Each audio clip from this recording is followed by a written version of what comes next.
ஓம் சக்தி. சக்தியில் அனைவருக்கும் என்னுடைய அன்பான வணக்கம். சக்தியிலே நம்ம ஒவ்வொருத்தரும் அம்மாவுக்கு எப்படி எப்படி எல்லாமோ தொண்டு செய்கிறோம். அதில் பிரச்சாரத்தை பற்றி அம்மா என்ன சொல்கிறாங்கன்னு பாருங்க. பிரச்சாரம் என்பது விஷயதானம்.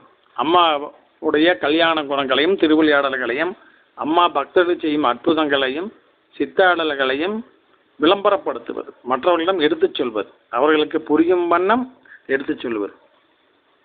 இதுக்கு அம்மா என்ன சொல்கிறாங்க? பிரச்சாரம்தான் எனக்கு பிரசாதம் மகனே. எப்படிங்க? பிரச்சாரம்தான் எனக்கு பிரசாதம் மகனே அப்படின்னு சொல்கிறாங்க. பிரச்சாரம்தான் சிறந்த தர்மம் மகனே அப்படின்னு சொல்கிறாங்க. எப்படி பார்த்தீங்களா? பிரச்சாரம்தான் சிறந்த தர்மம். அதனால் சக்தியில் முடிந்த அளவு நீங்களும் மைக் வச்சு தான் பேசுவோங்கிற அவசியமும் இல்லை.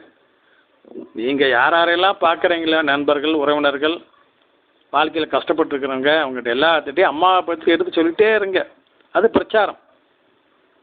நம்ம இப்படி தொடர்ந்து அம்மாவை பற்றி பிரச்சாரம் செய்யும் பொழுது அது அம்மாவுக்கு பிரசாதமாக மாறுகிறது. அது மட்டும் இல்லைங்க, நம்ம எல்லாத்துக்குமே ஆயிரக்கணக்கில் லட்சக்கணக்கில் பணம் கொடுத்து காப்பாற்ற முடியுமா? முடியாது. காரணம் நம்மகிட்டே இல்லை. நம்ம எப்படி கொடுப்போம்? அது மட்டும் இல்லைங்க, அப்படிப்பட்ட நாம் தர்மம் செய்யணும்னு ஆசைப்பட்டோம்னா இப்படி பிரச்சாரம் பண்ணால் போதும்.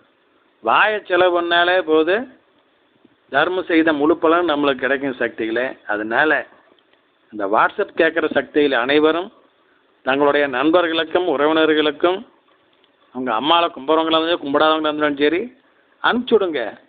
கேட்க கேட்க அவங்க மனசு மாறி அவர்களும் அம்மாவின் பக்தர்களாக மாறுவார்கள்.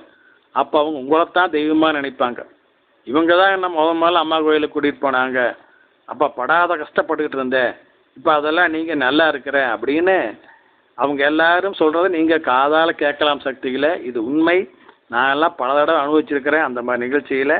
அதனால் இனிமேலாவது எல்லோரும் அவங்கவுங்களுக்கு தெரிஞ்ச மாதிரி பிரச்சாரம் பண்ணுங்க. எனக்கு நல்லா பேச வராது அப்படி இப்படின்னாலும் நினைக்கவும் இல்லை.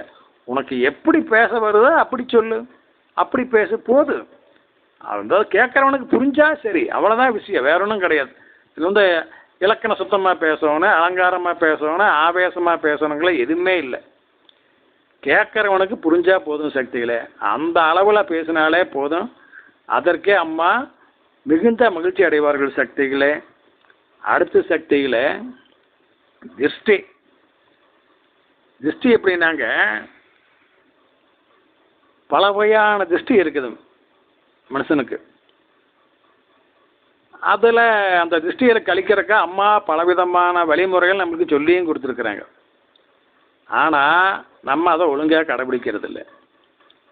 எப்படி எப்படியெல்லாம் திருஷ்டிகள் ஏற்படுகிறது, அதை எப்படி எப்படியெல்லாம் போக்கிக் கொள்ள வேண்டும் என்பதையெல்லாம் நாளை சொல்கிறேன் சக்திகளே. ஓம் சக்தி.